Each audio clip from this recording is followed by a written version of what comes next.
gens ne comprennent pas. Donc, vous êtes congolaise, nous sommes des Congolais, et je vous ai dit que si ça barde demain, moi, je suis ici. OK? Et la preuve, et à chaque fois, on tire. Vous venez chez moi, regardez là-bas, là-bas. Vous voyez les noms des policiers? Vous êtes entrés là, vous avez vu un quart de policiers armés. La nuit, je dors ici avec des militaires qui sont là, qui font peur. Partout. Mais nous sommes là. Nous sommes là parce que, et je le répète, que ça fasse mal à ceux à qui ça pourra faire mal, c'est leur problème. Je suis chrétien. J'ai la foi en Dieu. Et c'est Dieu que je sers, celui qui me protège et qui me protégera. Est-ce que vous avez peur? Je n'ai pas peur. Si j'avais peur, je n'irais pas dans les marches. Il y a un policier qui a dit que tous les politiciens congolais ont des gardes du corps, ont des policiers. Vous m'avez déjà vu avec un garde du corps, un policier? Alors, je n'ai pas peur parce que je sais que ma mort, c'est entre les mains du Tout-Puissant. Le jour où il décidera, je partirai. Mais je ne partirai pas demain. Parce que j'ai une mission pour ce pays. Je vous le dis, je vous le répète. J'ai une mission. Donc je verrai... Monsieur Martin Fayulu, d'où tirez-vous ce courage? Ma foi. Parce que je crois que Jésus-Christ est mort sur la croix pour moi. Il a payé le prix qu'il fallait payer. Et je n'ai pas un prix à payer. Le prix que j'ai à payer, moi, c'est de se débarrasser du vieil homme. Ok? C'est d'être, comment dire, fidèle à lui. De les craindre. C'est de vous dire ce que je dis, c'est ce que je fais. Et lui, c'est le seul maître, c'est le seul qui sait. Les gens parlent, disent que non, Fayulu veut se mettre en vedette, il est parti rendre l'argent et tout ça. Mais que les gens se posent la question, j'étais jeune garçon à la conférence nationale souveraine, on payait des indemnités, oui ou non? Qui pose la question?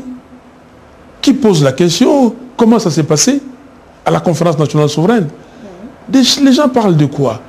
Ils disent qu'il a rendu 5 000 dollars. Mais ce n'est pas les 5 ce n'est pas les 5 000 dollars, c'est les 100 000 dollars de l'année. Ah, vous avez rendu les 100 000, mais les 5 000. Mais non, mais j'ai rendu, quand j'ai rendu le premier mois.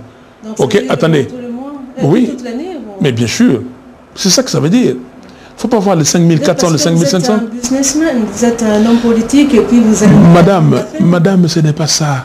C'est mais non, mais ce n'est pas ça, ce n'est pas tout ça. Vous savez des... lutter pour le pays, non pas pour le ventre. Je lutte pour le pays et non pas pour le ventre. Et pour le ventre, c'est Dieu là qui donne, va pourvoir. C'est le seul qui pourvoit.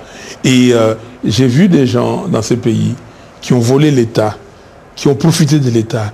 Et je le vois aujourd'hui, ils sont nulle part.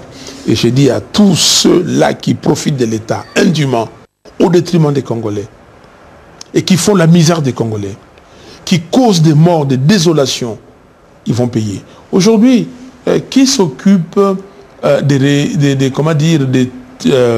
déplacés du Kasaï, qui sont à Kikwit? À Kikwit, il y a 3 centres. Personne ne s'occupe.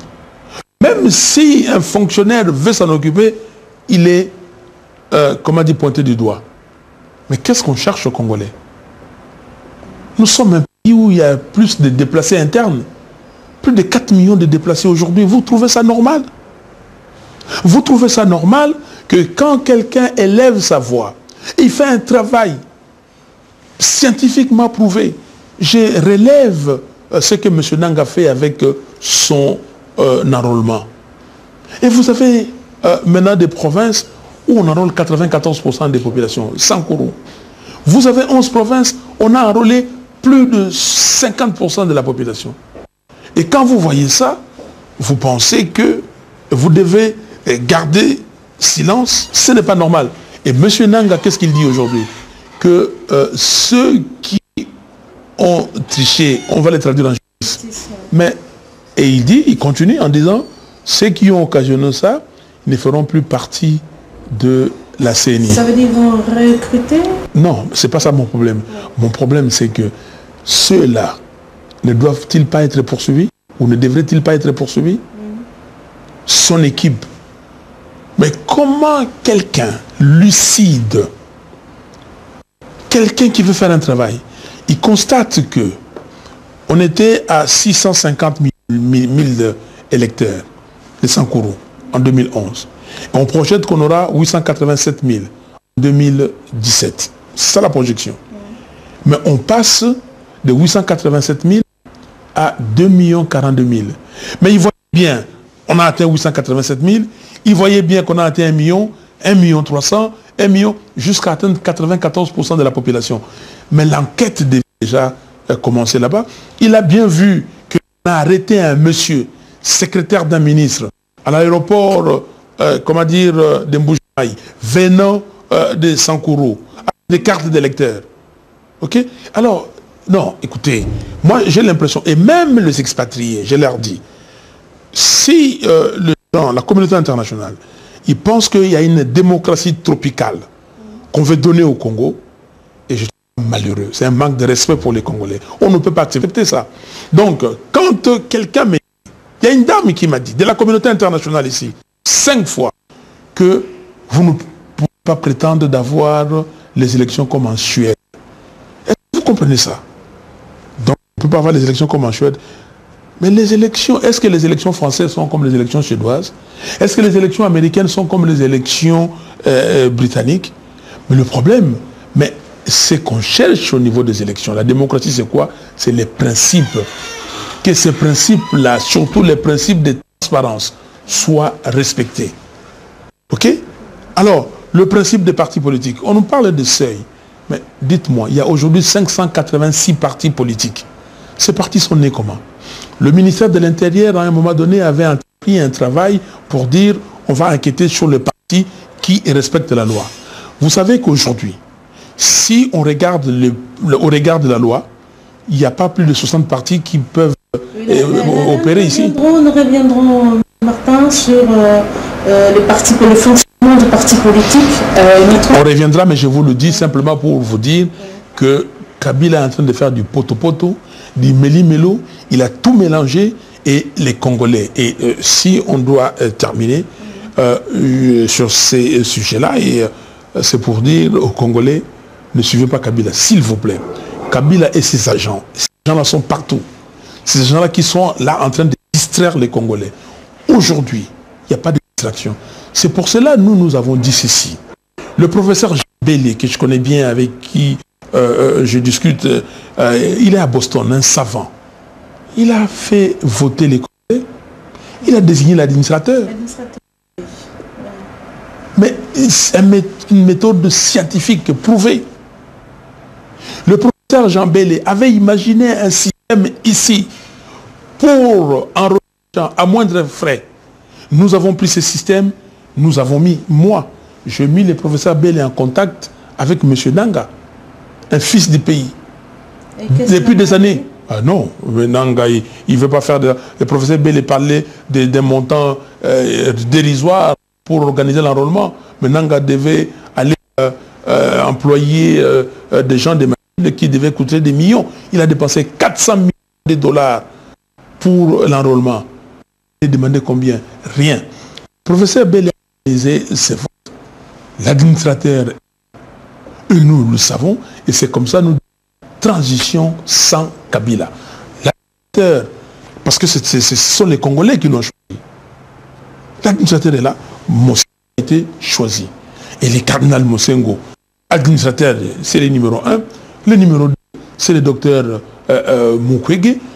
Si le numéro 1 est là, il dit qu'il va le faire, nous tous derrière les cardinal Mosengo, un homme de probité, un homme qui aime ses pays, amour. Et vous avez posé la question. Le cardinal Mosengo ne pouvait pas rester comme ça, regarder les brebis en train d'être tuées, les brebis en train d'être paupérisées, les brebis en train d'être martyrisées. Non, il fait son travail. Il fait son travail de père de l'Église.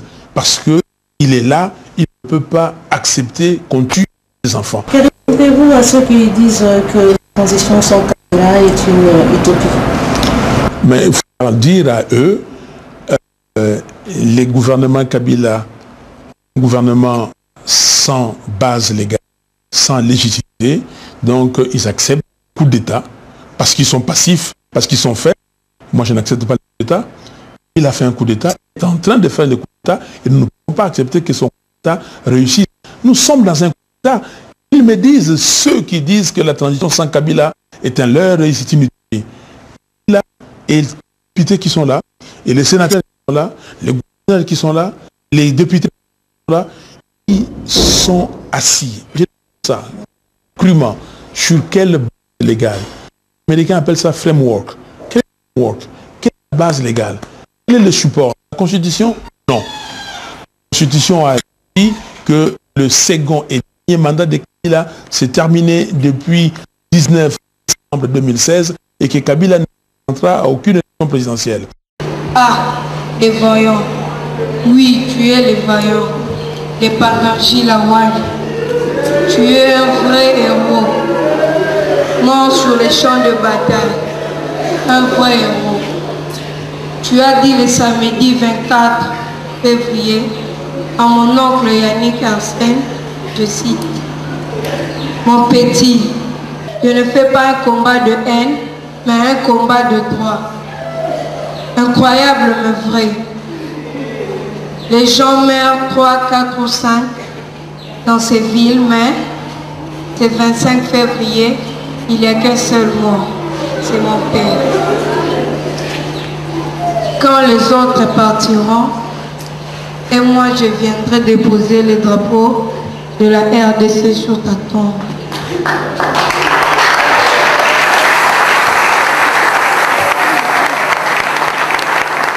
Nous sommes venus pour assister à la messe en la mémoire de Rossi Mukwege. Son fils a dit quelque chose qui m'a marqué. Quand les autres partiront, moi, donc son fils, je viendrai déposer le drapeau de la RDC sur la tombe de mon papa. Donc c'est très fort. Rossi Chimanga, un activiste, un garçon que j'ai connu. Et disons simplement, son sang ne peut pas couler comme ça. Son sang crie vengeance et nous, notre devoir, et le devoir de ses amis des mouvements citoyens, c'est simplement d'honorer son combat, continuer son combat, de lutter pour la libération du Congo. Que ses enfants, que sa femme, que sa famille retrouvent un Congo meilleur. Le Congo, il a dit, et je conclue par le peuple gagne toujours. Parce que vous avez parlé de Rossi, que ressentez-vous lorsque vous sortez dans des différentes manifestations et que à la tombée de la journée, on vous apprend tel ou tel autre est décédé, et surtout avec le cas de Rossi. Comment vous, Martin Fayulu, recevez-vous ou accueillez-vous ce message? Merci, peuple congolais. Dieu est grand. Chers téléspectateurs d'AB TV, c'est par ces larmes des douleurs versées par Martin Fayulu que nous clôturons cet entretien. Au revoir et au prochain numéro.